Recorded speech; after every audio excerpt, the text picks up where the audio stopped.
I don't want to be criticising the new government all the time, that's the federal government, but you have to say things as they are, not as some would like them to be. I believe, as I said earlier, that the government has pulled the wrong rein on two big issues which will fail: a voice to Parliament and 82% renewables by 2030.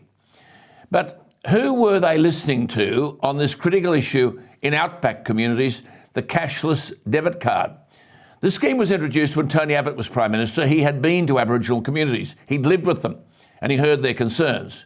The card was designed to encourage socially responsible behaviour by quarantining 80% of a person's welfare payments on a debit card to prevent it being spent on alcohol and gambling.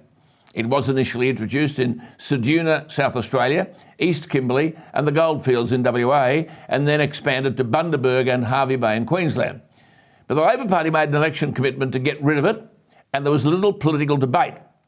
I spoke to Warren Mundine on air in June about this. He's the chair of the Indigenous Advisory Council. He said, quote, "I find it really frustrating when you're trying to make communities safe, encourage businesses to go into communities and deal with real problems for women and kids. I just hope to God this is not a political move and they have some serious plans," unquote. The Ceduna Council Chief Executive, Geoffrey Moffat, said that when this system is shut down, there could be a return to what many in the town believe were the bad old days of rampant violence, alcohol and gambling abuse. The Ceduna Council Chief Executive described the cashless debit card as, quote, "immensely successful." The former Ceduna Mayor, Alan Suter, who was on the ground in 2016 when the card was introduced in a trial, said that before the card, bashings, molestations and other offences were common. Superintendent Paul Barr of the South Australian Police said statistics showed a general decline in victim-based crime in Ceduna over the past year of about 16%, and assaults were down by 13%.